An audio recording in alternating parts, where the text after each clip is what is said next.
¿Cómo le va? ¿Qué dice? Muy buenas noches, bienvenidos. Esto es Caníbales, aquí por la pantalla de C5N. Primero que todo, muchísimas gracias al gran Fernando Borroni por haber conducido este ciclo durante los últimos 3 domingos. Así que mil gracias, Fernando, realmente un honor que hayas estado con nosotros. Y la pregunta, sin ninguna duda, es ¿qué tienen las y los caníbales para todos ustedes esta noche? Bueno, muchísima información, muchísimo análisis, y yo quiero arrancar muy breve este comienzo de programa para dejarle una idea y una pregunta, ¿no? Y la idea tiene que ver, obviamente, con la presentación de lo que son las decisiones de carácter económico del flamante ministro Sergio Massa, en función de dos cuestiones que son centrales, pero que son dos caras de una misma moneda. Y esto es lo que quiero plantearle esta noche, para que tenga presente y sobre todo para que sepamos cuál es el principal desafío que, sin ninguna duda, mire, a la hora de jerarquizar todas las decisiones que dio a conocer, por lo menos hasta ahora, Sergio Massa, y hay que decir que hace instantes nada más anunció quién va a estar al frente de la Secretaría de Energía y Minería, y lo vamos a estar dando a lo largo del programa, pero digo, si uno jerarquiza toda la información que tenemos de ese bloque monolítico de decisiones de carácter económico que dio a conocer Sergio Massa esta semana, mire, hay una o dos que son realmente las más urgentes, y que le van a permitir eventualmente al propio gobierno relanzarse en otras cuestiones que son centrales y que por lo menos hasta ahora no lo ha podido hacer.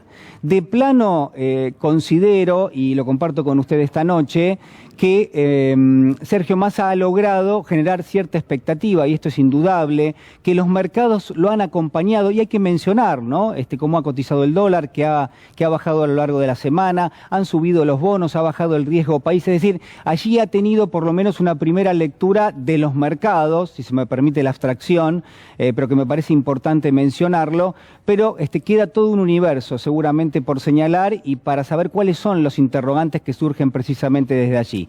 Yo decía, se generó expectativa, sí, se recrea la expectativa permanentemente. Daría la sensación de que economía es hoy el epicentro del gobierno, que reúne varias áreas y que propone permanentemente, y de hecho hoy no es la excepción, que propone distintas medidas y distintos anuncios que hacen permanentemente recuperar cierta iniciativa al gobierno, que uno podrá pensar o no, pero que claramente la había perdido esa iniciativa con un carácter político, pero también de política económica. El otro dato que me parece importantísimo y que de alguna manera se refuerza en el día de hoy con este nombramiento en energía, es que el gobierno ha logrado en la figura de Sergio Massa un área de coordinación económica que hasta ahora al menos le había traído muchísimos problemas a Alberto Fernández. Ha logrado coordinar y consensuar en un solo ministerio áreas que realmente son compatibles y que son necesarias en algún punto para llevar adelante un plan económico, ¿no? El área de agricultura, el área de energía que estábamos mencionando y minería recién, también lo que es producción, bueno, todo eso. Mire, la oficina de comercio exterior y comercio interior, tan importante, lo hemos mencionado aquí en este programa, que uno no podía sentarse a negociar precios y por el otro lado estar entregando divisas al tipo de cambio oficial permanentemente con los mismos actores. Y perder en una mesa y perder en la otra. Y por eso entonces pareciera que en ese punto, en la coordinación de las distintas áreas, algo en lo que vino fallando el gobierno de Alberto Fernández sistemáticamente, pareciera que ahora se abre una ventana de oportunidad. Esperemos que el gobierno pueda aprovecharlo. Pero yo le decía, ¿hay una idea detrás? Sí, me parece que sí. Hay una idea madre, en todo caso, que recorre el plan económico de Sergio Massa. Tiene que ver con el orden fiscal, probablemente, y voy a compartir con usted una definición que dio el propio Sergio Massa. A ver, señor director. En materia de orden fiscal, quiero dejar 4 decisiones claras que tomamos en el día de hoy. La primera, vamos a cumplir con la meta del 2,5 del déficit primario del sistema público nacional, establecida por el presupuesto que tuvimos que sacar por DNU frente al rechazo del Congreso.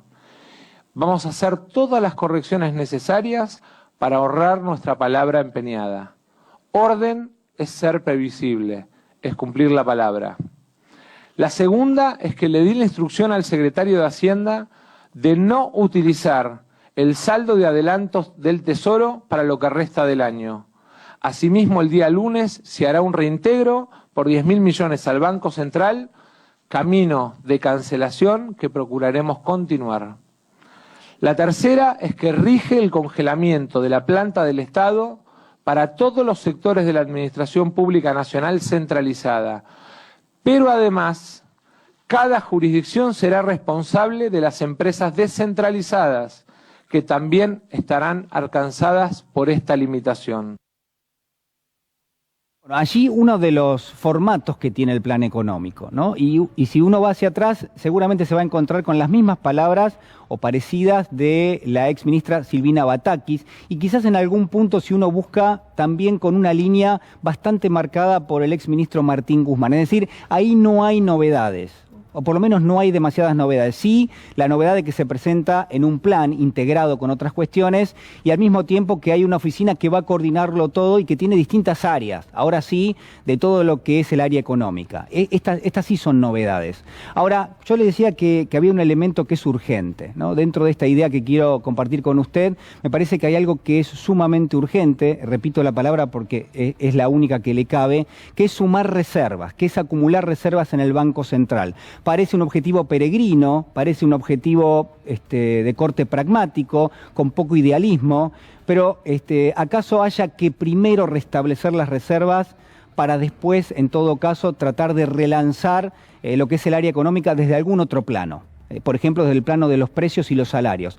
Pero indudablemente, si uno estudia la historia económica de la Argentina en las últimas décadas, no hay quien haya podido llevar adelante una transformación de carácter distributivo sin tener un saldo importante en las reservas del Banco Central. Ahora usted me va a decir, pero Guarino, hay superávit comercial, quedan dólares de a la hora de pricear lo que es el comercio exterior. Es decir, si se exporta y se importa y uno hace la cuenta, por lo menos hasta ahora ha cambiado eso, pero hasta ahora el saldo era muy importante en dólares. Entonces, ¿por qué el Banco Central no pudo acumular reservas? Esta es la pregunta que le cabe al ministro de Economía, Sergio Massa. ¿Por qué el Banco Central, en un contexto desde hace meses, muchísimos meses, donde los precios internacionales son favorables para lo que exporta la Argentina, donde el superávit en términos de cuantificables ha sido mayor, cada vez mayor, y ha sido récord en algún punto, donde el nivel de exportaciones ha crecido y donde, escuche bien, donde ha quedado despejado a un lado la deuda que hay que pagar, porque esto obviamente si no pesaría mucho a la hora de las erogaciones de divisas que tiene que hacer la Argentina, pero eso está al costado y el grueso se concentra hacia adelante, hacia el año 2025. Entonces, ¿cómo es que el gobierno no ha podido acumular reservas?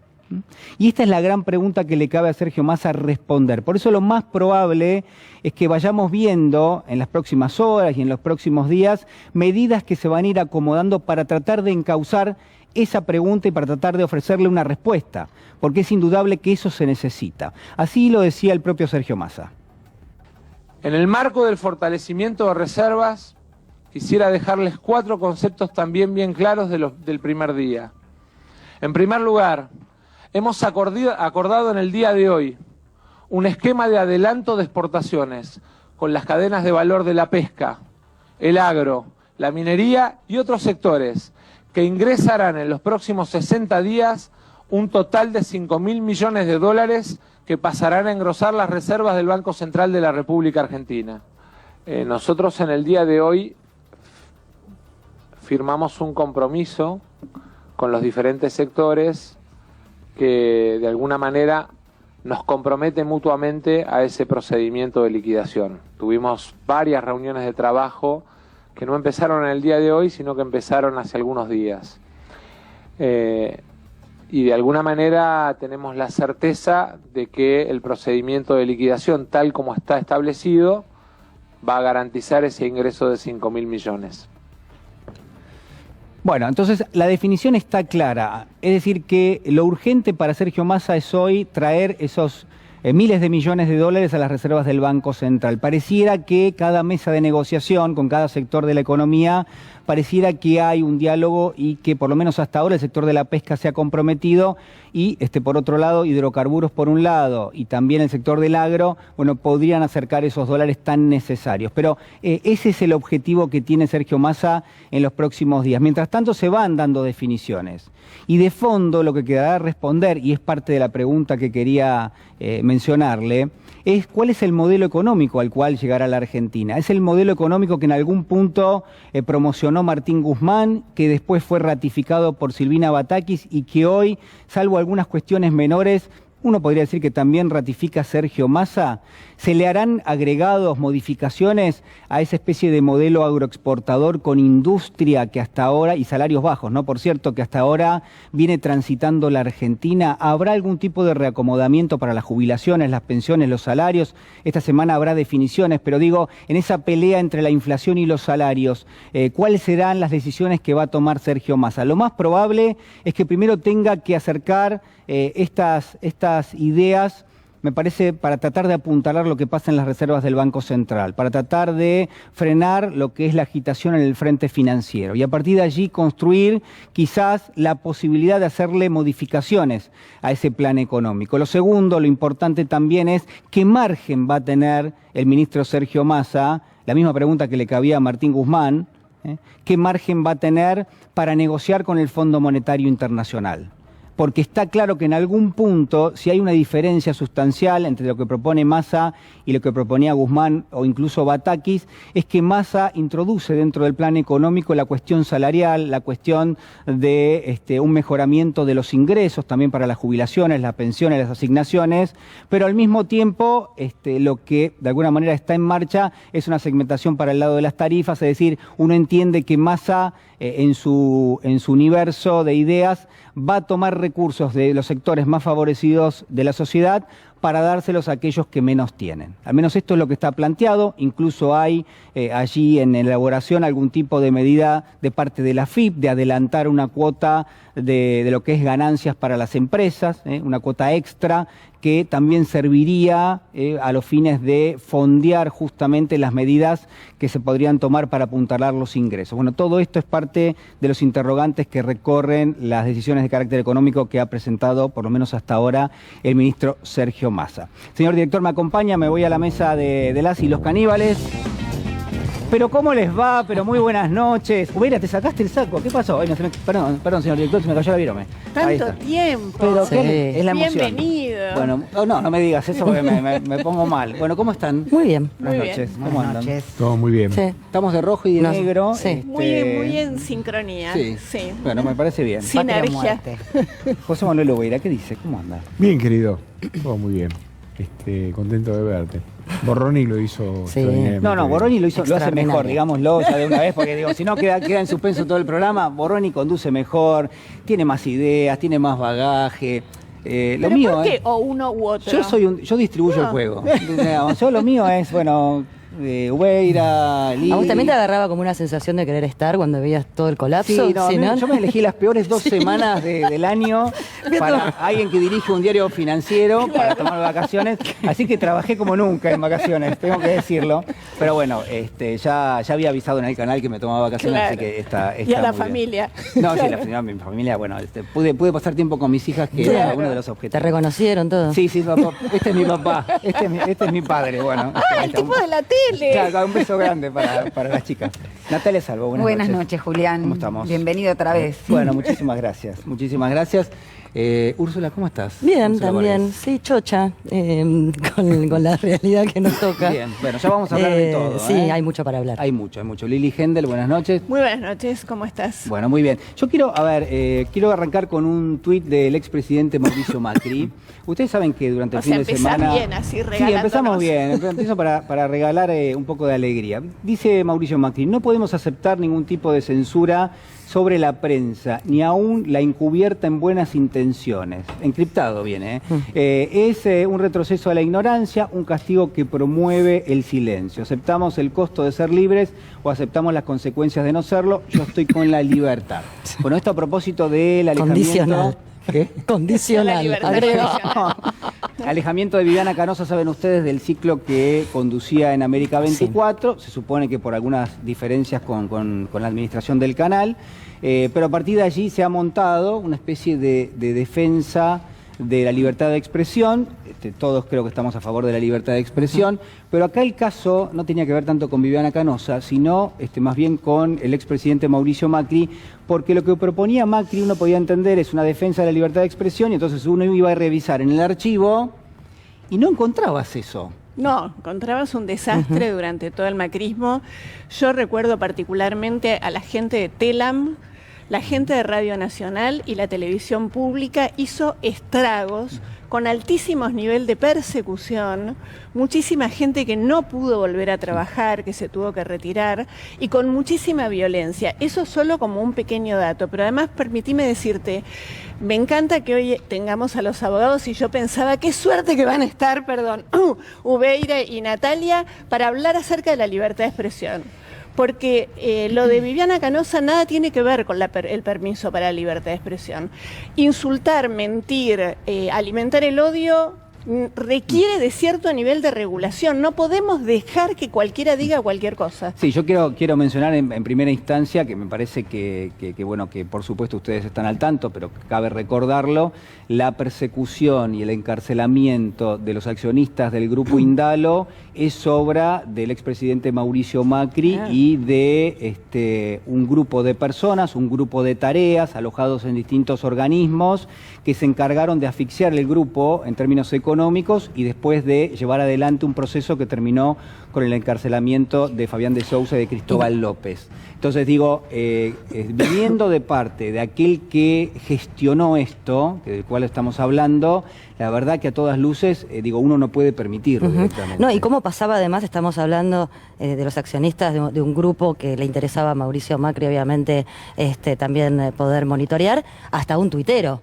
Digo, no le hizo asco a nadie, hasta a un chico que por putearlo en Twitter también se lo llevaron preso, pero habla otra vez de, bueno, y no solo Mauricio, ¿no? Muchos referentes de Juntos por el Cambio salieron a llorar a Viviana Canosa y yo no lo recuerdo que lo hayan hecho con otros periodistas que no les gustan demasiado, ¿no? Entonces también la doble vara siempre. Vamos a sumar a esto que estamos mencionando algunos fragmentos de un informe que trata de recopilar un poquito esto que estamos mencionando y ahora lo analizamos. Se pregunta a Cristóbal López qué será de su futuro. Si tiene las cosas en orden, no hay ningún problema, pero si no las tiene bien, va a tener el mismo problema, va a tener cualquiera que esté fuera de la ley. Algunos dolores de cabeza trajo con C5N y compañía, ¿no? Sí, no te tratan muy bien por lo que veo, ¿no? Lamentablemente. Nada de esto hubiera pasado si yo hubiera acordado con el expresidente Macri entregar los medios de comunicación para que él y su equipo de comunicación manejaran Augusto y Pichel. Me negué y estas fueron las consecuencias. La libertad, en términos nuestros, no se compra. En términos nuestros no se compra. ¿Puede haber venalidad en lo de Cristóbal López? ¿Puede haber Yo no sospecho ni dejo de sospechar. Lo que digo es que el cambio de carátula para mí es inentendible. ¿Vos ya tenías, alguien ya te había dicho al oído, van por ustedes? Sí, en forma directa por Mauricio Macri, en la cual él le pedía el acompañamiento para encarcelar a la expresidenta Cristina Fernández de Kirchner. Cristina dijo, mirá, no es mi estilo andar persiguiendo personas. Repercusiones por el ataque, por la agresión de Mauricio Macri para con nosotros, para el Nicolás Bonafó, que tenía el micrófono, quiso hacer una pregunta. Macri tomó la herramienta de trabajo nuestra y la tiró al suelo, repudiable. A mí me llegó el telegrama en el día de ayer. Tengo 7 años y medio de trabajo acá en la agencia. Han echado periodistas con 35 años de trayectoria acá en la agencia, que era un núcleo kirchnerista. Para nada, es mentira. No, le están mintiendo a la sociedad. Hernán Delgado tiene 34 años y tuvo una desafortunada idea que fue hacer un chiste en Facebook. Hernán Delgado fue imputado penalmente por amenazar a Macri. Alerta en C5N, el tuitero que amenazó al presidente Mauricio Macri se negó a declarar. Y además también se le negó la excarcelación. Eso lo hizo el fiscal. Adaptó una canción de cancha en la que interpuso el apellido del presidente Macri. Era una simple canción de cancha que la verdad no tengo intención de matar a nadie y menos al presidente. Vamos a trabajar para que nadie te persiga por pensar distinto. Vamos a garantizar la libertad de expresión. Es ahora, vamos juntos. Doctor Ubeira. Sí, ahí hay un elemento que me parece que es central.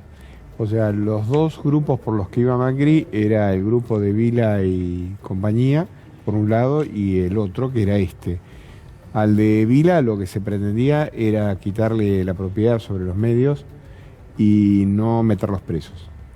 En cambio, en este caso particular, era el exterminio de C5N y de sus dueños, para evitar que esto fuera una fuente de financiamiento y de noticias para el kirchnerismo. Bueno, yo voy a mencionar algo con respecto a Daniel Vila, que es lo siguiente.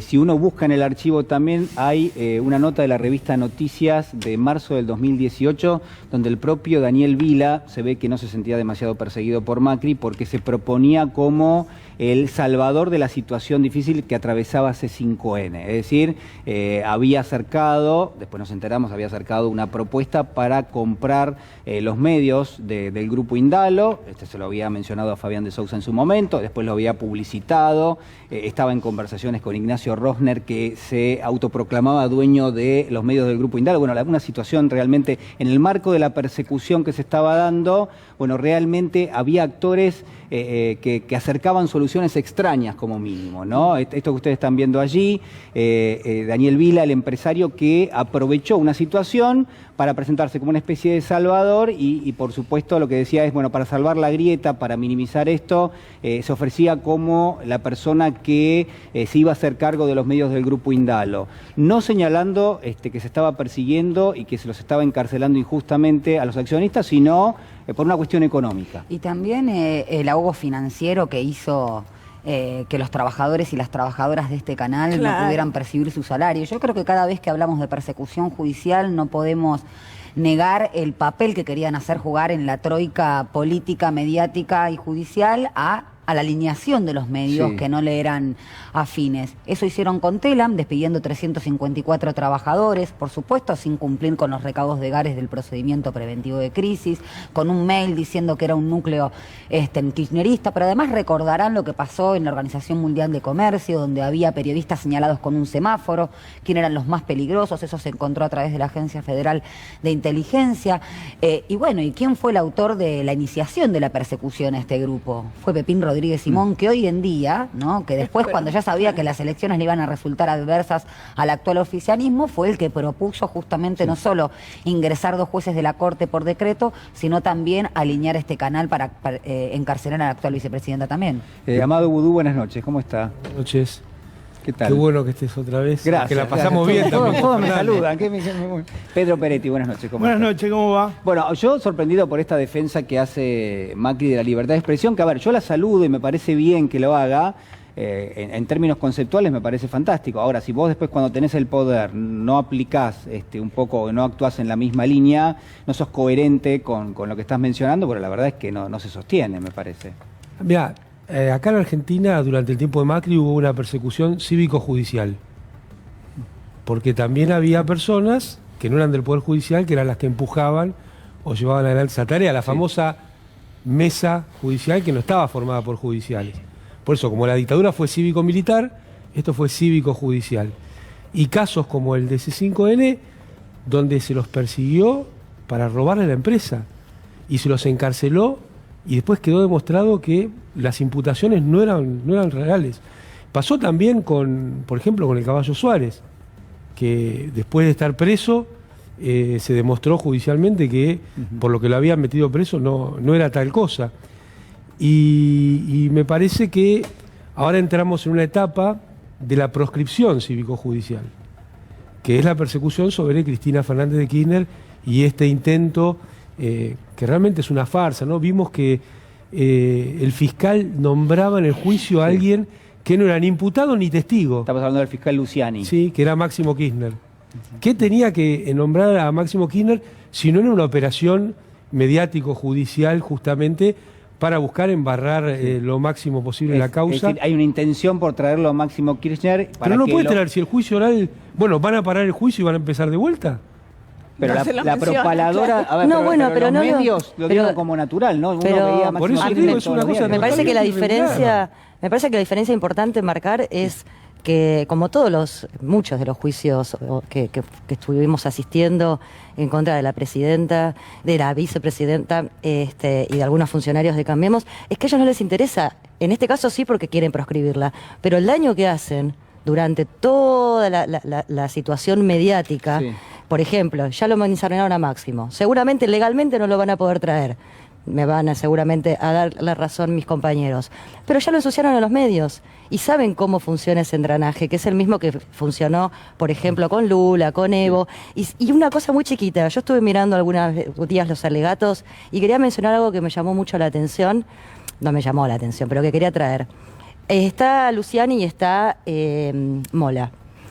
Luciani le pega todo el tiempo a Cristina, incluso habla de funcionarios que no funcionan, dice no fue magia, todo el tiempo como una provocación hacia Cristina, pero Mola está todo el tiempo hablando muy mal de Néstor Kirchner. Y para mí no es un dato menor, porque lo que quiere lograr Juntos por el Cambio es que la persona que nos desendeudó, con la que realmente pudimos crecer y con la que realmente muchísimas jóvenes entraron y encontraron en la política una respuesta nuevamente, la ensucian estando además fallecida. Me parece horrible. ¿Qué quieren hacer? Que creamos que Néstor era una porquería justamente porque fue el hombre que nos desendeudó otra vez de lo que trajo este desastre Mauricio Macri. A ver, vamos a escuchar una parte de Luciani, de los alegatos de Luciani, y después quiero que el doctor Ubeira me dé su opinión. A ver. Tampoco son producto de los artilugios solitarios de un empresario particular. Había una férrea estructura conformada por las más altas jerarquías del Estado Nacional, que justamente coadyuvó al plan criminal en desmedro del correcto empleo de los fondos del erario. Se trató, señores jueces, ni más ni menos, de la creación de una poderosa estructura que se planeó, se gestó y se enquistó de manera permanente cuando Néstor Kirchner asumió como presidente de la Nación. Los pasos fueron estratégicamente premeditados, diseñados, orquestados y ejecutados en conjunto con quienes manejaban los recursos del Estado y tenían el poder de decidir a quién se le iba a otorgar obra pública y a quién no. Y esto se logró porque así estaba premeditado por quienes ostentaban un poder real en la administración pública. Doctor Ubeira. Sí, lo primero de todo es que generalmente la estigmatización de o la sanción, por lo menos que el fiscal pide dentro de un proceso con respecto a una persona que no prestó declaración, es llamativa, porque generalmente la extracción de testimonios, que un poco es lo que se está hablando de Máximo Kirchner, es la consecuencia de que una persona presta testimonio dentro del expediente y por su naturaleza genera una cuestión. Puede haber la comisión de un delito, se extrae testimonio y se manda a un tribunal para que intervenga. En este caso particular, que yo sepa, eso no ocurrió. Entonces, lo que me parece es que, más allá, digamos, de que cada uno cumple un rol dentro de la actividad judicial, yo personalmente no le voy a caer al doctor Luciani, porque en cualquier caso, Nisman hizo exactamente lo mismo en la causa AMIA, le pidió prisión perpetua a mi cliente, en fin, había un cúmulo de pruebas que también eran medidas más o menos en peso, en toneladas, y resulta que todo terminó con una nulidad y la absolución absolutamente de todo el mundo. O sea que tampoco nos anticipemos, no nos volvamos locos con respecto al tema porque realmente no vale la pena. Pero lo que sí me parece significativo es que generalmente nosotros, por una cuestión de buen gusto, no solemos hablar de los muertos, y sobre todo de los que no se pueden defender. Ahora, en cualquier caso, esta es una acción ilícita que más o menos se hereda a través del voto democrático del pueblo. Digo, porque esta es la parte más simpática de esta asociación ilícita. Porque generalmente la asociación ilícita, y es bueno que la gente lo sepa, yo el otro día hice una clase ahí de docencia donde está sentado Peretti, para explicar a la gente qué es la asociación ilícita. Es un delito contra la tranquilidad pública. Las asociaciones ilícitas son organizaciones que nacen, se desarrollan y mueren, cometiendo todo tipo de delito indeterminado. Entonces, los ejemplos de los libros te da la 'ndrangheta, la mafia italiana, los cárteles. Son gente que mata, roba, secuestra, trafica, hace todo ese tipo de cuestiones. Ahora, en este caso particular es llamativo porque es una asociación ilícita votada por el pueblo argentino, que aparte no solamente que es votada, sino que aparte se transmite. Y da la casualidad que es entre la esposa y el esposo. Sí, sí.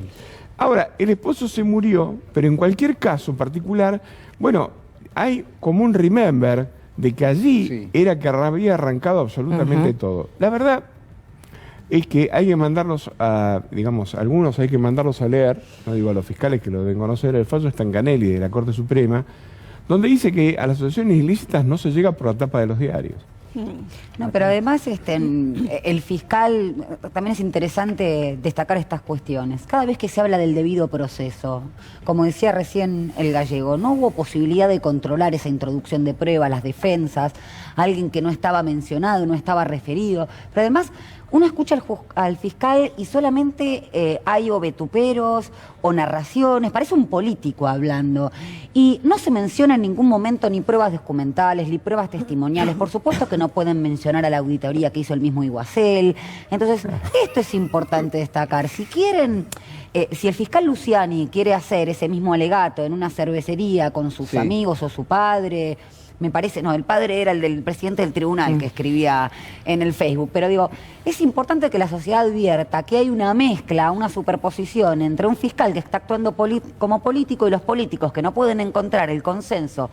Con los políticos, bueno, van al Poder Judicial para intentar mancillar el honor de una persona que está fallecida, como decía Úrsula, y una persona que obviamente tienen toda la voluntad de proscribirla para el año que viene. Y un dato no menor es que durante 3 años de juicio nunca fue noticia este juicio, ¿no? Digo, como se les caían todos los testigos, como cada vez que les preguntaba. Sí, y es el único que queda. Claro. Durante 3 años no supimos absolutamente nada, y sabemos lo que le gusta a Juntos por el Cambio y a algunos medios de comunicación estar mostrando los juicios y las persecuciones. Entonces, no es justo ahora. 3 años justo ahora. Es el código electoral, no el pasó código con procesal cuadernos, penal. y sumado, resucitaron antes de las elecciones del 2019. Sumado a lo que decía Nati, que me parece también, desde los alegatos, me hizo acordar al juez Moro con Lula, que decía que no sé si había pruebas, pero él tenía la íntima convicción, la justicia medieval, la íntima convicción, Ahora, bueno, Julián, pero Luciani sale a decir sentido común y contundente y contundencia de lo contundente, pero de prueba nunca nada. Cada vez que un juez te hable de sentido común, agárrate. Si me permitís, yo quiero decir 2 cosas. Primero, el tema anterior. Me parece que lo que hay que rescatar en todo este tema es la actitud de los dueños de este canal. Debe haber pocos hechos similares en torno a libertad de prensa que 2 tipos deciden ir presos 2 años, le hacen bolsa a su principal empresa emblema como es Oil Combustible por no prestarse a una campaña de persecución política. Digo, ese es un gran ejemplo que hay que tener y es lo que hay que rescatar de todo este tema. Y lo segundo, este juicio y este alegato se produce en este momento por una cuestión estrictamente política, como decía Amado, pero llega hasta este punto con un fiscal envalentonado por una deficiencia del campo nacional y popular de no haber planteado la cuestión de la persecución política y la defensa de su propio gobierno mucho antes. Lo venimos diciendo y lo hemos dicho de este tipo. Pero Pedro, uno no puede buscar siempre de un lado el germen de lo que está haciendo el de enfrente, digamos. Si se monta una superestructura mediática que se retroalimenta de lo que dice el fiscal, por más que no tenga sustento, como dice Pero José. Si vos tenés un solo arma para enfrentar eso, que es la movilización popular, y ponerte al frente de eso. Yo creo que acá el frente de todos debería haber juntado a todos sus militantes, a todos los perseguidos, primero haber defendido su propio gobierno, que no lo hizo. Yo no he visto un solo comunicado del Partido Justicialista defendiendo su propio gobierno y sus propios funcionarios. Y vos te da otro ejemplo de la orfandad que tienen los funcionarios, lo que pasó en la Casa Rosada en la asunción de Massa. ¿Cómo puede ser que 10 tipos, vos siendo gobierno, en la puerta de la Casa Rosada, dejé que 10 tipos agredan a tu propio funcionario, el ministro de Economía? Es una cosa increíble. Digo, hay que revisar ese tipo de cuestiones, no hay que mirar para otro lado. Lo vimos en vivo acá en este programa con la asunción de Batakis, con la decisión de Batakis. Cuando no pudieron hacer la conferencia. O sea que fue 2 veces. Y yo, tomando este tema, te diría que la movilización popular y la acción política, porque nosotros tenemos el jefe de los fiscales en la República Argentina, es el interinato más largo del mundo. Y bueno, ahí no se avanzó, no se decidió. Ahora, fíjate, es el jefe de los fiscales, ¿no? Entonces todo este esquema que estamos viendo tiene que ver con esa permisividad no republicana. ¿Cómo es la situación? Yo hoy estuve en la fiesta, estuve en la marcha de los Cayetanos, ¿no?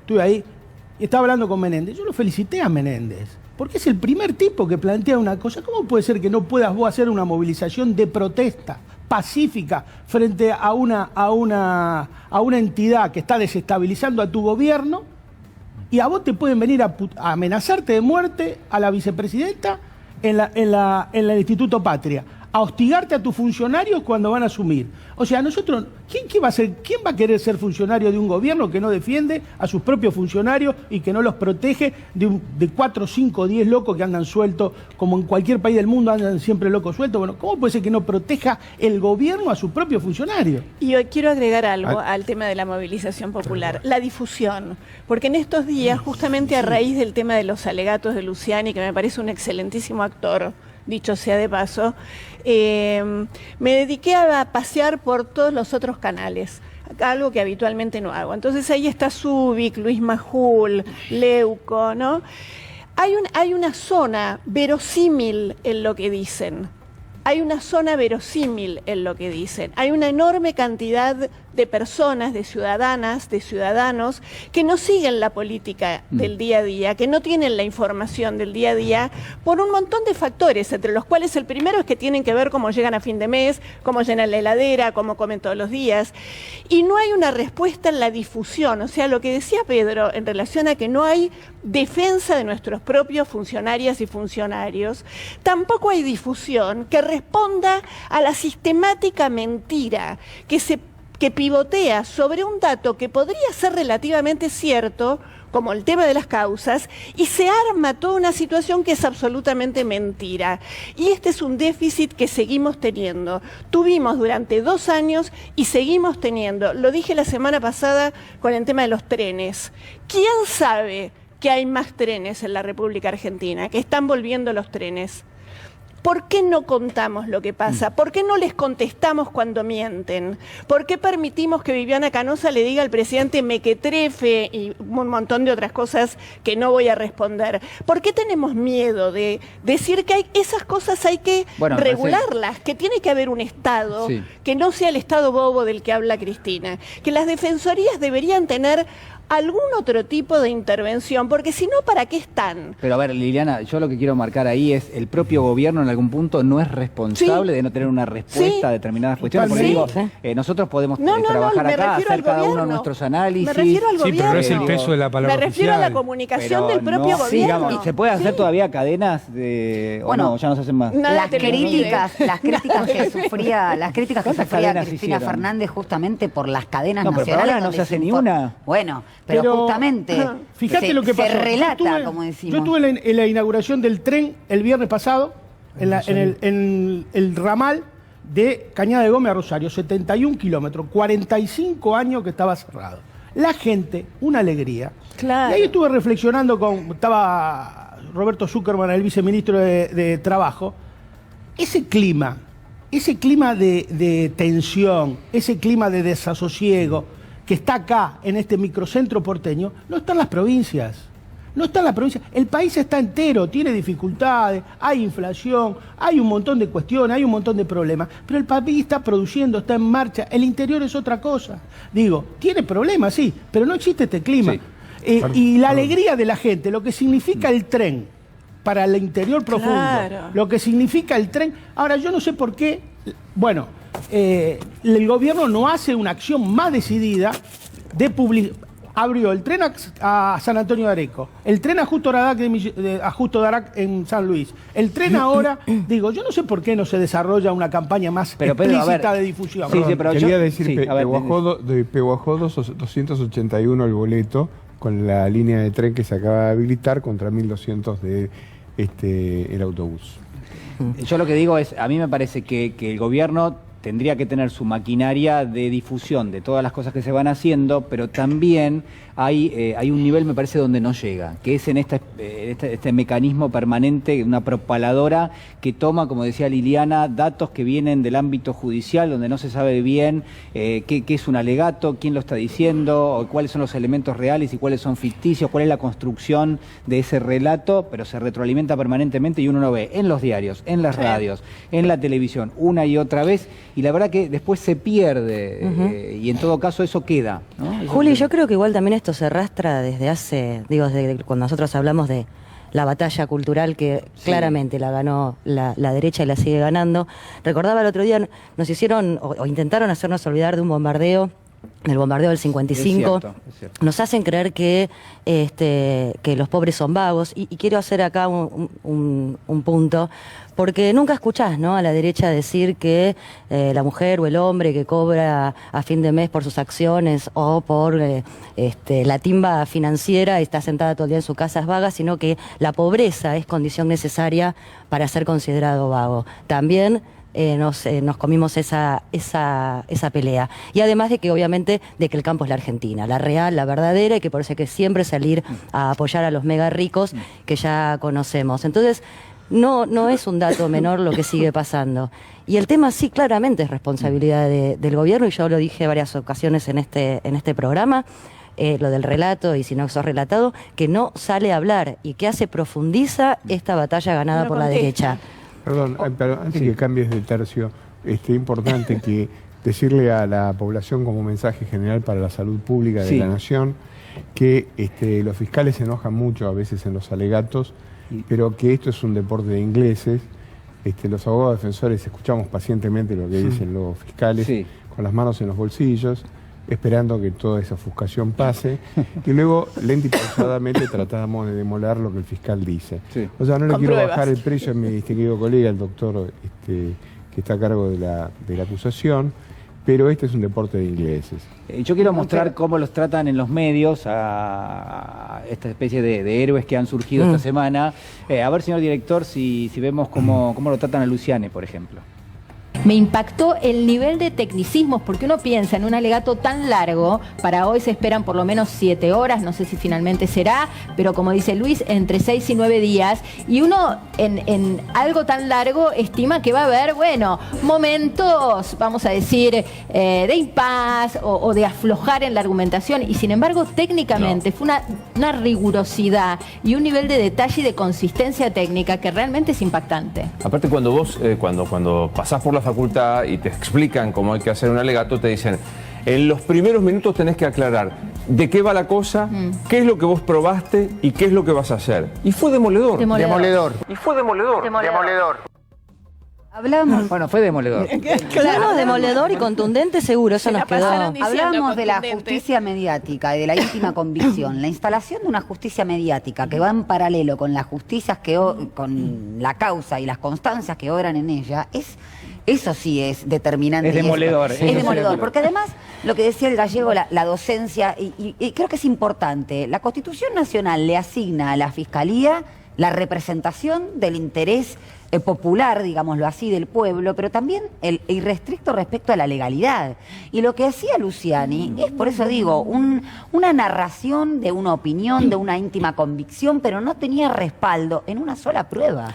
Y además asistimos por primera vez al peso de la prueba, ¿no? Peso de tonelada. Hay una cosa que me parece, pues yo, digamos, está todo como muy ampuloso, hay que bajar la espuma a todo esto, porque hay un jurista que se llama Gargarella, al que no tengo el placer de conocer, pero que parece que el hombre es muy prestigioso, y habló de que realmente en un Twitter este era un alegato histórico.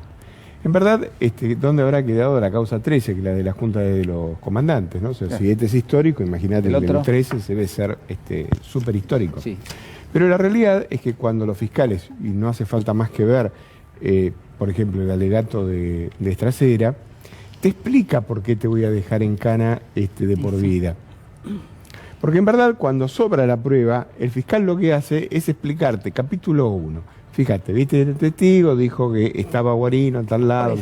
Testimonial. Entonces, generalmente lo que hacen los fiscales es explicarte la prueba y decir, bueno, después de todo este cúmulo que tenemos acá, vas en cana 30 años porque no te queda otro remedio porque el código lo dice. Ese es el valor por el cual nosotros le pagamos a los fiscales. Exacto.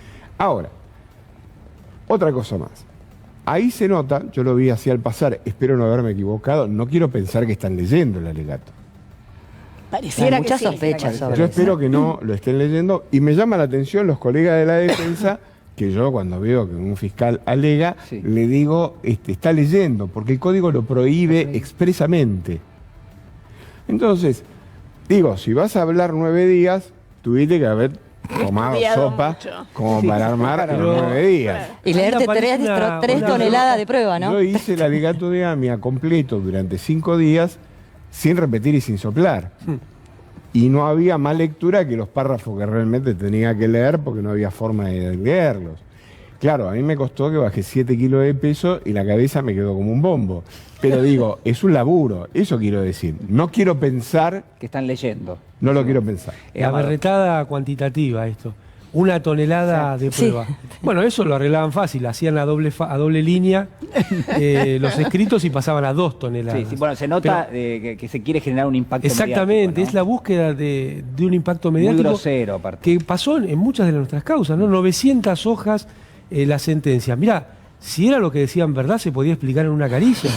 Cuando tenés que escribir 900 hojas es porque es muy raro lo que estás, muy amañado, muy pergreñado, lo que se supone que querés explicar. Y esto que contaba Ubeira de las lecturas, bueno, se va repitiendo aún cuando no eran por Zoom, ¿eh? A nosotros nos sucedió también en la causa, que son cosas que no se respetan, bueno, porque los republicanos han decidido no respetar. La pregunta es por qué es Nunca por Zoom en un leyes. momento en el que la COVID ya no impide la presencialidad.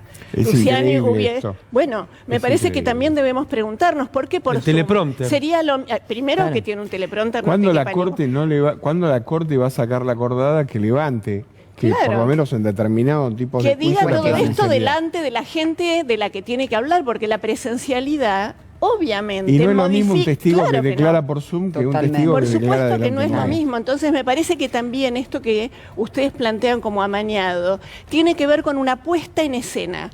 Hasta en esto hay una puesta en escena. Y un paréntesis, Amado, nunca se entiende lo que dicen las hojas de una sentencia, perdonen los abogados, que suelen tener 10 hojas para explicar una frase.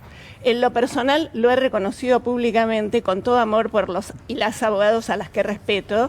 No entiendo cuando escriben. Hay veces que nosotros Perdón, tampoco. Ubeira, pero Y a todo esto, y a todo esto falta la otra cabe la frutilla general del de la postre, ley. ¿no?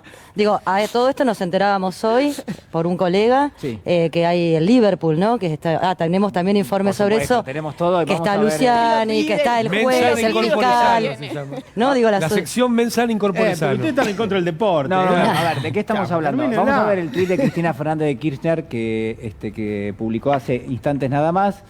Hace mención a la foto que salió hoy en la tapa de Página 12. Todo hace juego con todo. Hoy Página 12 prueba que la asociación ilícita es la de ellos. El presidente del tribunal y el fiscal de la causa, obra pública, jugando al fútbol en la quinta de Mauricio Macri. El camarista Llorens juega en el mismo equipo, pero ese día faltó al partido. Ahí está. De eso estábamos hablando, ¿no? Sí, supongo que mañana la defensa de Cristina no tomará cartas Ya en el instruyó asunto. a su- Sí, a su abogado. queda. La imparcialidad te la debo. dijo. No, claro. Pero qué loco, ¿no? Porque cada cosa que señalan del otro lado de corrupción, de la libertad de expresión, es absolutamente todo como si fueran espejo, ¿no? Y además todas las barbaridades que se han mandado y que después señalan, como fue, por ejemplo, también lo de Báez, ¿no? Con el tema de la obra pública, que cuando empezaron a investigar los billetes encontraron un sello termosellado. Fueron a investigar de dónde venía, un amiguito de Mauricio. Ahí es donde ya no se nota- sé. A mí me interesa que nos quedemos ahí, ¿no? En esa lectura donde lo mediático a veces supera, Claro siempre que sí. supera, digamos, en términos generales, bueno, lo que decía Natalia, ¿no? Una especie de justicia mediática Pero hay algo. que se anticipa y que baja el Además, martillo y después es difícil salir de ahí. Son sentencias mediáticas, o sea, los juicios estos son sentencias, pseudo sentencias judiciales que lo que hacen es convalidar una sentencia mediática que está preconfigurada Exacto. antes de empezar el juicio. Pero además hay que ponerle Liverpool a un equipo de fútbol, ¿no? Además, Julián, hay algo creo que es muy interesante y clarificador respecto a esta situación. Hoy salió una nota en El Cohete, cuyo autor es el ex juez de la Cámara Nacional del Trabajo, Enrique Eriagiver, que decía justamente que las causas judiciales mediáticas no son un proceso de conocimiento para llegar a la verdad real. Lejos de eso, hay un presupuesto que ya está instalado, supongamos la culpabilidad o la responsabilidad penal de la vicepresidenta Cristina Fernández de Kirchner. Entonces, lo que se hace es encontrar un sustento a eso. Es decir, no es un proceso de conocimiento clarificador y que intenta echar luz. Todo lo contrario, es algo que le da sostén. Por eso, o en las redes sociales, o cierto sector que está más movido como por el odio, o que puede perfectamente no tener un buen sentimiento respecto a la vicepresidenta, lo que hace es, vos estás ciego, no ves las pruebas, y cuando uno le pide que se señalan esas pruebas, bueno, no las tienen evidentemente. Entonces se cambia o se troca lo político con lo jurídico. Hay una parte que para mí es sustantiva, que es la construcción inversa del conocimiento dentro de un proceso judicial. O sea, vos arrancás de un presupuesto en el cual este fulano determinado es responsable de integrar una asociación ilícita y yo de ahí para atrás empiezo a armarte la prueba pura y exclusivamente para asegurar esa tesis final. En realidad los procesos se arman de la otra manera. Te encontré tal cantidad de pruebas y bueno, como consecuencia de esto tenés una responsabilidad penal. Entonces, claro, ¿qué es lo que termina pasando? Que fue lo que pasó, por ejemplo, en la causa AMIA, que es la más emblemática y conocida. Partimos del presupuesto, que era un grupo de policías que habían intervenido con un fulano determinado, que no sabían realmente qué era verdad, pero que habían puesto la bomba. Y a partir de allí empezaron a encadenar el relato como para llegar más o menos al origen de cada uno de ellos. Finalmente, por supuesto, esto se cayó. Y es bueno que la gente sepa que ahora el Mossad, por ejemplo, acaba de decir que no existió la colección local. 21 años después. La verdad, viejo, es que cuando... Digo, porque esa creo es la primera causa del lawfare.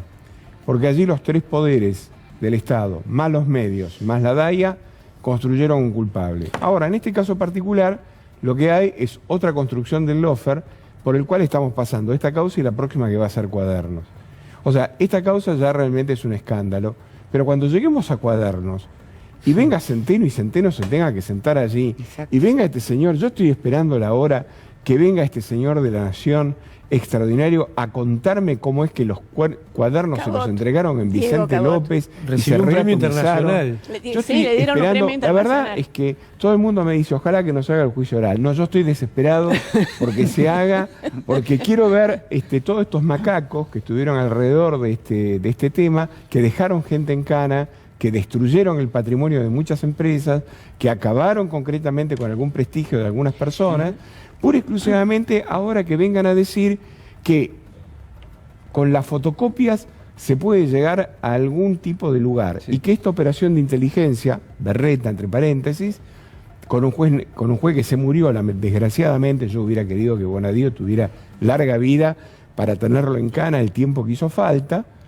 y la verdad es que todo esto es, digamos, una construcción y un relato que ha pasado por la causa del dólar futuro, la causa del memorándum. O sea, una a una se van cayendo las causas porque la construcción es falsa. Arrancamos con la premisa que te pone el diario, el fallo de Stancanelli, que dice claramente que no podés ir desde las tapas de los diarios a construir específicamente un relato. Ahora, hay que tener muy en cuenta, yo creo que el clima social que hay en la Argentina. Yo creo que este juicio puede venir a generar más inquina que la que hay hoy en el clima social argentino. Creo, abajo hay una situación muy compleja desde el punto de vista social y hay muchísima gente, más de lo que dicen las encuestas, que la quiere a Cristina. Totalmente. Hay que tener mucho cuidado. Yo creo que los tipos están tirando el mantel más de lo necesario, porque uno va hasta que tanto va el cántaro a la fuente hasta que se rompe, ¿no? Ubeira va por lo otro, quiere que tiren el... La pregunta, Ubeira, es toda esa gente que de todos esos juicios de los que vos estás hablando, quienes metieron en cana, quienes sustanciaron juicios que desde entrada se sabía que eran una puesta en escena, ¿tienen algún costo? Esos jueces, esas juezas, esos fiscales... Ahí vamos.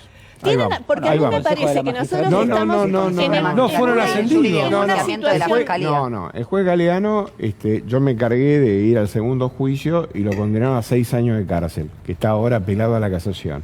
Los fiscales 2 años de cárcel cada uno, bastante barato. Anzorregui 6 años de cárcel, o algo por el estilo, no me acuerdo ya los montos.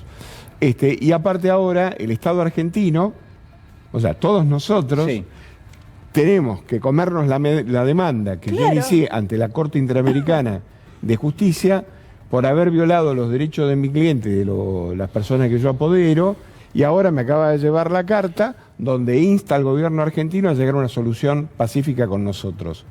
La gente no entiende cuál es el fundamento de la comisión. Si vos realmente no resolvés conforme a la comisión, no tenés acceso a la fuente de financiamiento internacional.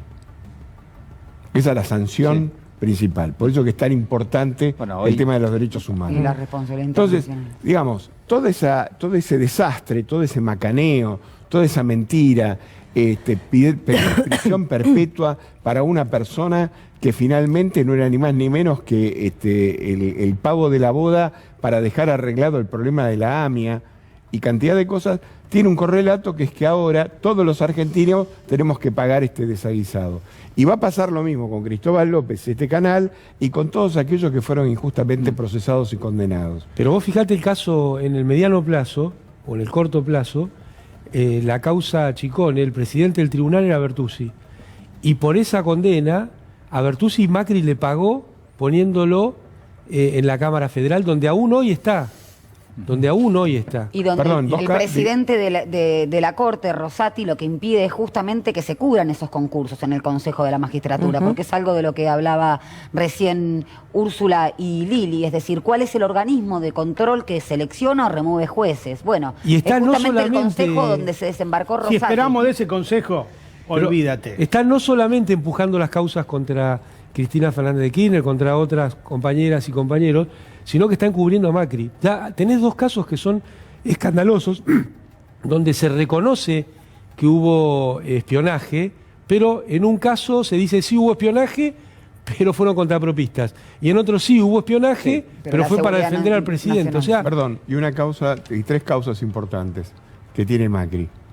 Olvídate de todas las que tiene el Correo, que son patrimoniales. Iron Mountain, que murieron 9 bomberos.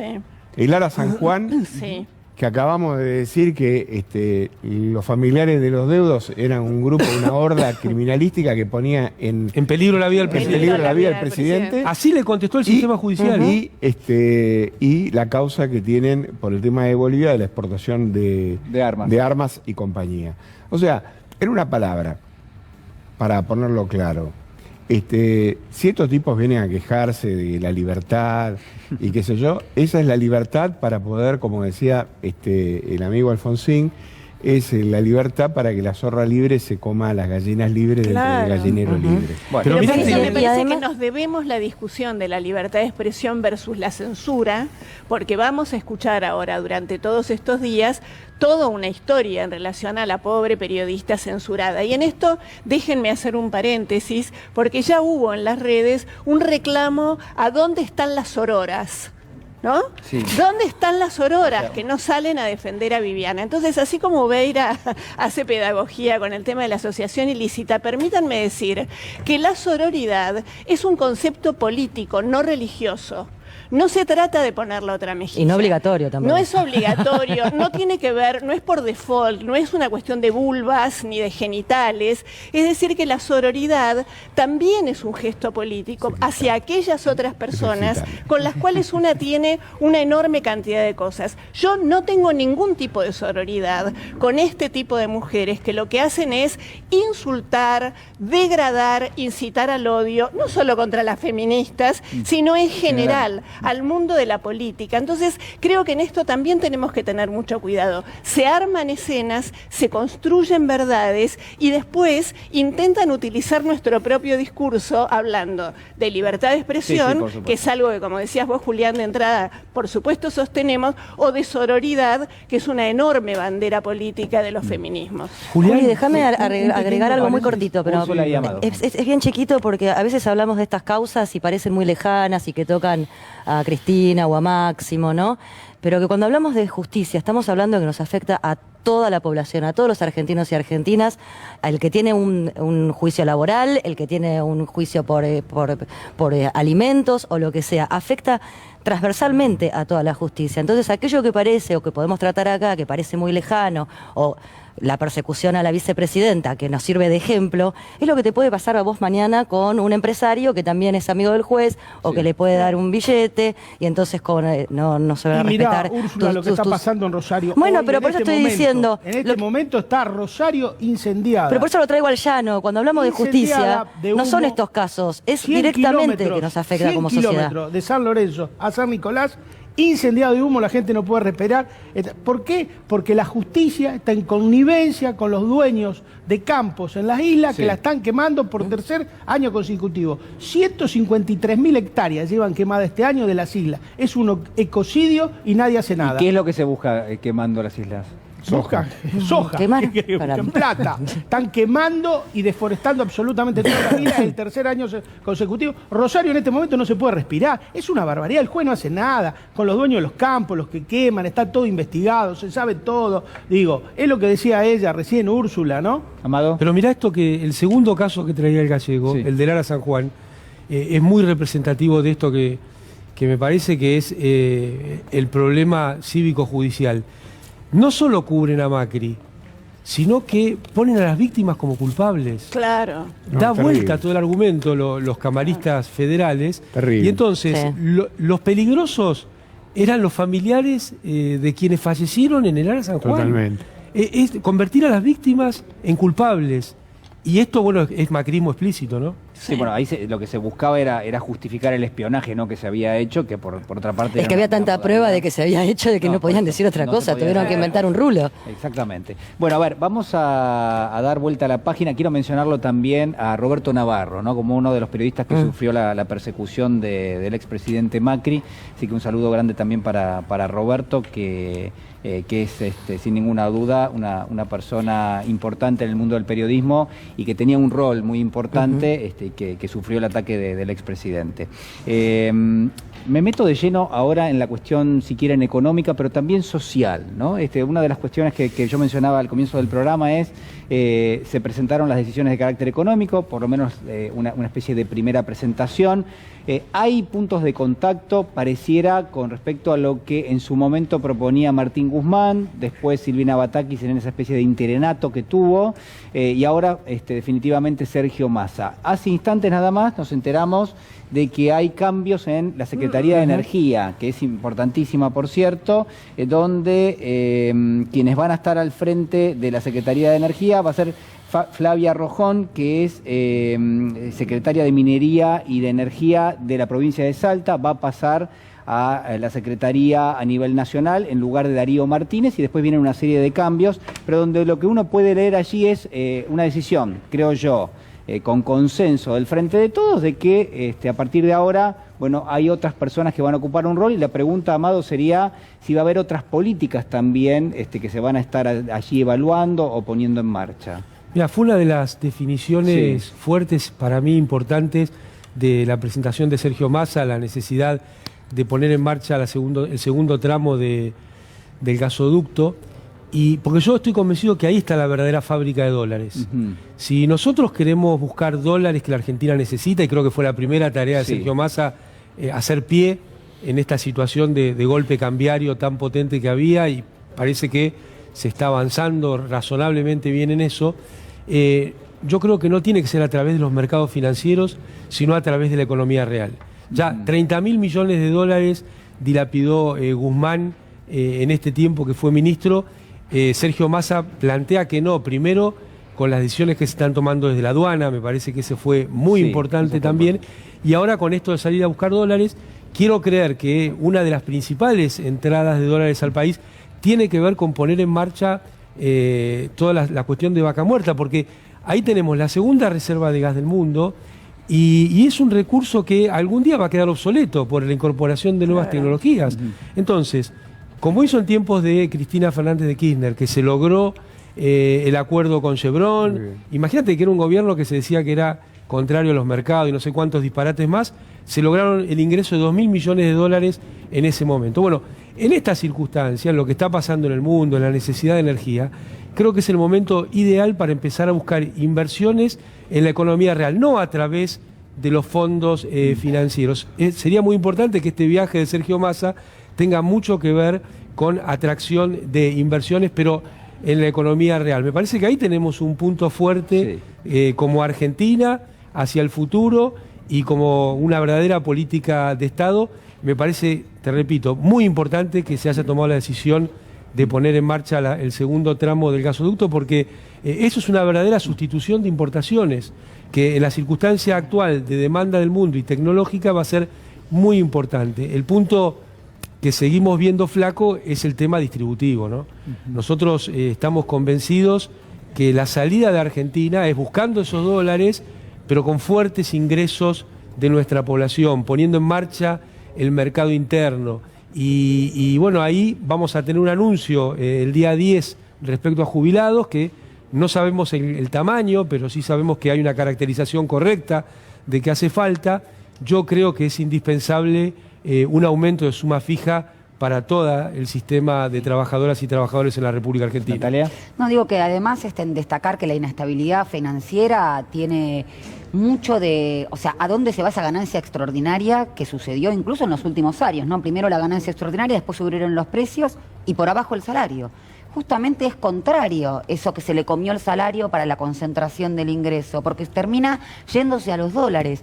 Y esto que mencionaba Amado me parece central, sucedió y de manera fructífera en el gobierno de Néstor Kirchner, donde se fue aumentando por decreto el salario mínimo y eso empujaba a la paritaria y a la negociación colectiva como forma de distribuir el ingreso en el seno de las relaciones colectivas. Sin perjuicio de lo que digan en la cúpula de la CGT, sí. Creo que es una manera fundamental para, o sea, distribuir a través del consumo y no de la economía especulativa. Como ¿Por qué la Manuel. CGT se opone a la suma fija? Porque es una sucursal de la patronal. Yo voy a disentir. Ya habías tenido una primera parte fuerte, digamos. Puedo disentir, Gallego, con vos en esto. Yo creo que no hay que matar a la madre porque los pibes le salieron malos, como decía Jaureche en un momento. Entonces, si hay alguno que no representa... Están pasteurizados. Entonces, a mí me parece que hay que... Pero ellos son parte del gobierno, han dicho. La CGT no es parte ¿De del dónde? gobierno. De todo, bueno, donde se pueden acomodar. Daer también estuvo saludando a Mauricio. Pero también está la corriente federal. A ver, yo creo que hay que reportan al gobierno, hay reportan que al escuchar comandante. al movimiento obrero en general, está la corriente federal de trabajadores que está haciendo hincapié en esta cuestión, es central. O sea, no identificar con un jugador, digámoslo así, el movimiento obrero organizado, que la verdad que fue el artífice también conjuntamente con otras organizaciones sociales y civiles del pueblo para que no se instalara la reforma previsional, la reforma laboral. Yo creo que las crisis de representación, ya termino, en el seno de las organizaciones o gremiales o sociales existen a nivel general. Digo porque si matamos a las organizaciones gremiales atrás... nada. Yo creo que en esta ocasión sí son nombres. Hay una situación... Y a Barrio Nuevo, discúlpame, lo veo a Daer y Barrio Nuevo, y quiero laburar en la Copal. Quiero que me gobierne la UIA. Pero ¿por qué? A ver, la CGT planteó que iba a ser una movilización. Perdóname. Sí. A mí me parece que acá hay una cuestión que excede a la CGT, sino que es parte del gobierno. Yo creo que hay una visión en el gobierno que no es una visión peronista, sino una visión desarrollista. Exportar con grandes empresas y con bajos salarios. El discurso de Alberto Fernández en Cañada de Gómez el día viernes, se lo recomiendo que lo lean. Porque aparte de tener una gran cantidad de inexactitudes históricas y de no reivindicar a Scalabrini y Ortiz, dice que Perón era desarrollista y reivindica a Frondizi expresamente en el tema del ferrocarril, cuando Frondizi fue el que instaló la privatización del ferrocarril a partir de contratar a un general norteamericano como Larkin para que hiciera un estudio del ferrocarril, le aplicó el plan Conintes a los obreros del ferrocarril que tuvieron una huelga durante varios meses y los pelaba y los reprimió y quería privatizar y cerrar 4.000 kilómetros de Vía Furia.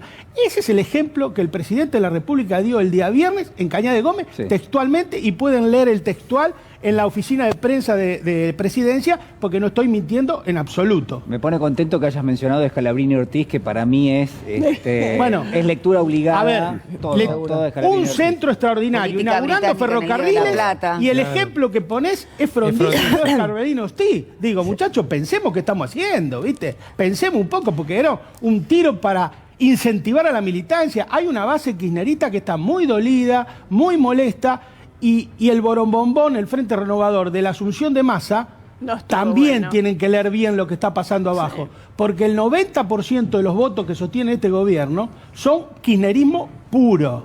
Digo, hay que leer con mucha claridad. Yo creo que Massa lo lee bien, porque es muy inteligente. Ahí nosotros venimos planteando ya hace rato que la discusión política está dentro del Frente de Todos. Y ahí, bueno, recién lo caracteriza Pedro, está el modelo desarrollista, el modelo frondicista y el modelo peronista.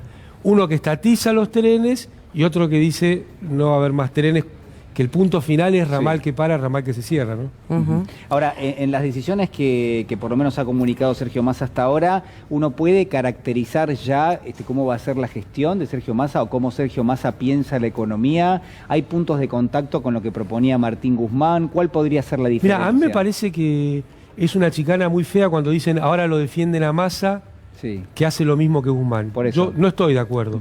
Primero porque cuando asumió Guzmán era otro el capital político, era otro el momento del mundo y era otra las posibilidades que tenía Argentina. Guzmán nos metió en un montón de cepos. Nos metió en el cepo del acuerdo con el FMI. Nos metió en el cepo de un acuerdo mal hecho con los bonistas. Nos metió en el cepo de regalar 30.000 millones de dólares. Nos metió en el cepo de multiplicar casi por 10 las LELIC que había dejado Macri. Es decir, Sergio Massa asume en una situación muy distinta el Ministerio de Economía a la que tenía Guzmán. Ahora, esto no implica decir, uy, está todo bien.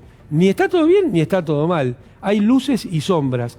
Para mí hay luces en los temas que tocábamos recién, que tiene que ver con la cuestión de no haber devaluado, no haber desdoblado el tipo de cambio, encarar una renegociación con la deuda en pesos indispensable, desde mi humilde opinión, en la República Argentina, salir a buscar inversiones preferentemente en el sector productivo, y la sombra, desde mi humilde visión, tiene que ver con no acometer rápidamente la cuestión de los ingresos, porque ha quedado, la pirámide de ingresos en Argentina está devastada después de lo que hizo Macri estructuralmente y la inacción a ese respecto de este gobierno. Bueno, nos quedan muy poquitos minutos. A ver, algo de información de lo que puede pasar en las próximas horas. No está confirmado, pero en principio la AFIP podría anunciar una cuota extra del adelanto de ganancias para las empresas para fondear lo que van a ser los anuncios de esta semana para jubilados, pensionados y asalariados, ¿no? Entonces ahí es donde uno ve que lo que está proponiendo Sergio Massa difiere, es muy importante, ¿no? Además, Es operativamente lo que planteó en aduana. Sí, me parece que hay un trabajo previo de Guillermo Michel muy profesional, muy serio, y la decisión política de Sergio Massa de poner esto arriba de la mesa y darle 60 días para que se resuelva. Creo que esto es central desde lo estructural para la economía que viene. Y los viene. números que dio Sergio Massa demuestran el fracaso de la gestión anterior en la AFIP y en aduana, ¿no? 720 empresas, 13.000 o 15.000 operaciones. Una locura. Que nadie una las locura. vio. Pero también tenemos, Pedro, ¿qué pasa cuando incautan los camiones con mercadería? ¿A dónde va a parar eso? Aunque te parezca mentira. Sí. Aunque te parezca mentira. Decime. Muchos se lo devuelven. Le devuelven, presentan los abogados, se presentan y le devuelven el cereal. Recién, eso hay que reconocer. Se empezaron a al que rematar. estaba evadiendo se la devuelven. Recién se empezaron a rematar Fantástico. lotes de cereal en la gestión, hará 6, 7 meses y 8 meses que remataron en Zárate, 2, 3 lotes de rematar. O sea, se la devuelven para que la pasen por otro lado. A ver, digo, ahora hace 7, 8 meses cambió eso, pero se lo devolvía, se presentaban los abogados y decían, no, este cereal es mío, y se lo devolvía. Bueno, a ver, yo les agradezco muchísimo a todos, de verdad que han hecho un programa fantástico. Yo he sido casi un espectador porque la verdad que realmente ha estado muy... ¿Qué es lo que no puedo creer que le devuelvan al evasor la mercadería. Una cosa quiero decir. Puedo hacer una Gallego, ahí lo tenés a Huera, que es el que perdoname una cosa, digo, hay que sancionar la ley de humedales. Sí. Rosario se está incendiando, está lleno de humo, no puedo respirar el teléfono y me parece fundamental, gran responsabilidad en el boicoteo de la ley de humedales de Alfredo De Angeli, que en otro momento fue uno de los que encabezaba las marchas en contra de las pasteras y en favor del medio ambiente. ¿Puedo decir algo muy breve, no, cortitísimo? Sí, claro. Desde septiembre del 2019, la niña Sol ha sido sustraída del ámbito materno por un fallo arbitrario del Juzgado Civil y Familia 1, sección 2 de Río Tercero. La jueza se llama Romina Sánchez Toraza. Recuerden este nombre, Romina Sánchez Toraza. La niña Sol hace 3 años que no está con su mamá y en realidad lo que sucedió una vez más es que la mamá hizo una denuncia de abuso en contra del progenitor. Gracias, Lili. Bueno, nos despedimos. En realidad vamos a ir a una pausa. Yo vuelvo, pero ustedes no. Así que a ustedes sí los despido. Nos vemos el próximo domingo. Pausa.